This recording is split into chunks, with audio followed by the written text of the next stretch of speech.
Hello everyone, my name's John Chapman, Customer Support Manager in the High Cost Family team in South Tyneside. Today we are going to look at exception request for single council care cases. Please be aware that this only applies to single council cases, not to council. The exceptionality that we're talking about is in respect of the single event model only. If you refer to slide 6 in your slide pack, we can see from an overview perspective that all single care cases, that's section 31 care cases, by default are managed and administered using the care case fee scheme. That's the single event model.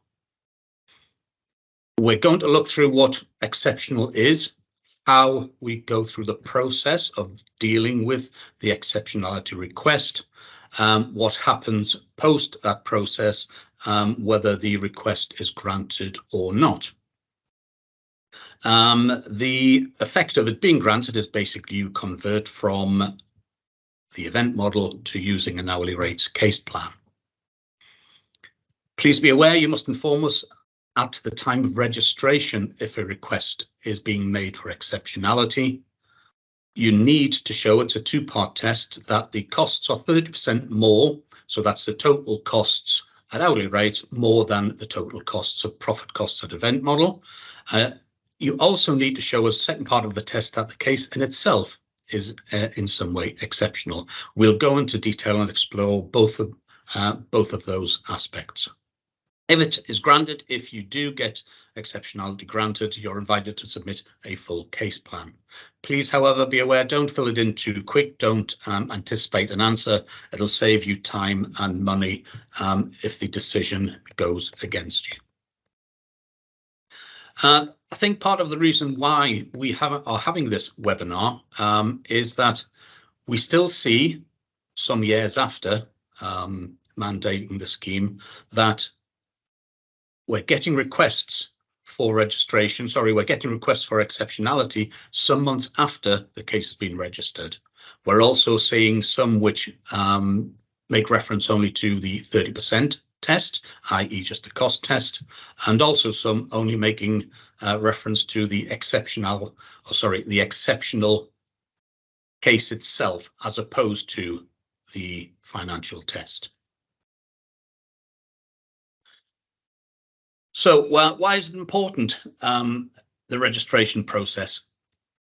It's because our information pack, which supports the care case fee scheme, it suggests that you should request exceptionality. In fact, I think it even says you must do so at the time of making or the time of registering the case as high costs. That's confirmed in any of the information packs you see, whether it be the CCFS, the event model pack, or the overall pack, or the hourly rate pack. Our guidance within those packs suggest that when a case is approaching £12,500, you start considering whether or not your case is going to become high cost, i.e. the costs will overall exceed £25,000.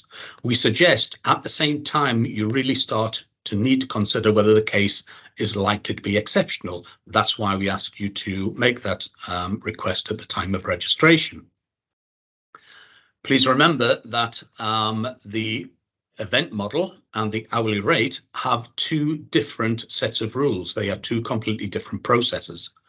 There are pre-contract costs limits involved when a case is hourly rate. So if it is granted exceptional, you will need to be aware of that. Whereas the event prices for the whole case covering both pre and post-contract costs. So it is really important insofar as the registration date. If you are granted exceptionality, you need to be aware what your costs are or were at the time of registration. If you look at slide 9 in the pack, you'll see that lists information regarding the registration process. It's a long list of what we require when you're registering, and I'll go into a little bit to explain why we're asking you for that information. Please use a VHCC case inquiry to request the registration.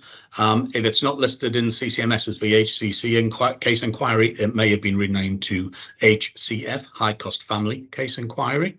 There's a usual turnaround within 48 hours, so it's picked up really quickly. And if you use that type of case inquiry, it comes direct to us on the high cost team. You're asked to provide, as far as pre-contract work is concerned, the level of the court and the enhancement applied, the profit costs at hourly rates, the profit costs at event rates, and the number of pre-contract hearings and advocates meetings. As far as post-contract information, please provide the profit cost estimate moving forward, the event estimate moving forward cost, the number of post-contract hearings and advocates meetings envisaged, and your justification as to why the case in itself is exceptional. As far as that list is concerned, 1 to 7 are all to do with the financial test to make sure the 30% is reached, and question 8 to do with the reasons why the case itself is exceptional. It's a lot of information to provide, and you'll be aware using CCMS that our case inquiry facility does have a word limit count.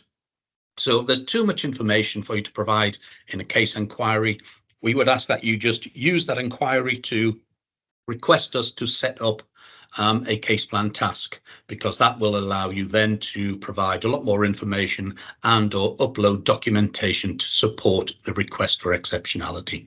So that's simple. What that will do is that we will manage that at our end, so it doesn't join the normal queue for case plans, but will be managed by those dealing with the exceptional request. They basically own it to make sure they answer it as if it were correspondence. Moving on to slide 11, information referenced on slide 11 is to do with the reasons why the case may be considered exceptional. Please be aware that the list that you can see in your slide pack is not the full list that is included. It's not the full wordings that you'll see in the information packs. Please refer to those if you wish to see the full wordings. And I don't intend to go through all of them because the list in itself is not exhaustive. And it is very much a mix and match as to whether it may or may not apply to your individual case. But I will go through some just to give you a flavour. So, for instance, a late change in representation, it may be that there are very limited hearings moving forward and your client has only just come to you. That quite clearly could support the amount of attendance and preparation that you'll need to do to find out what's gone on, to get yourself up to speed for hearings that may be very listed very soon in the future. And if those number of events or those number of hearings listed are a few events, may not truly reflect the amount of work, be very disproportionate and not remunerate you for the work that you have done. There may be complex issues or unusual facts in a case, but please do remember that all high cost cases, all of these care cases are in themselves complex. The event model was based on complex matters, and here we're looking beyond what we would suggest are the complexity when it comes to justifying an exceptional case. When we did create the event model, doing the research for it, there were certain cases that were excluded from the cases that were reviewed, and they basically are, and again, it was around about 30% of the cases reviewed, they were not used when creating the event model price because they didn't fit the usual. So we're well aware that there will be cases that do not appear to fit within the event model, hence the test for exceptionality. So what happens if the test is passed and you are granted the exceptional process? Basically, you're notified by us, the LAA, in response to the inquiry or indeed the case plan, by notification on the case plan task if it's already been set up. If there is no case plan task, then we will create it at that stage and upload the necessary documentation to let you know what the next steps are. Please be aware you'll have 4 weeks to submit that case plan if it has been agreed and you're filling in an hourly rate case plan. Please, however, if you are unable to meet that 4-week deadline, make sure you apply to get an extension for the deadline to be moved. Okay. If you don't apply for an extension and you merely submit a case plan later than that date, you run the risk of the registration date moving to the date the case plan was completed and received by us. And of course, the relevant pre-contract cost limit will be applicable from that date as opposed to the original registration date. So to help yourselves, just make sure that you get in touch and get authority to delay submission of the case plan. What does good submission look like? If you refer to slides 15 to 17 in the slide pack, you will see that there is set up we would like to see insofar as a good submission is insofar as a good submission. Please mention early that you want the case to be exceptional so we can make sure we apply that test as soon as possible. That would be your initial communication to us.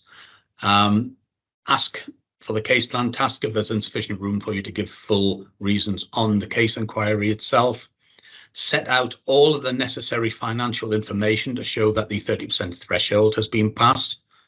So please be aware, if that information is not there and everything else is, just expect us to contact you because we will be asking for it. And similarly, that is exactly the same insofar as the detail as to why the case in itself is exceptional.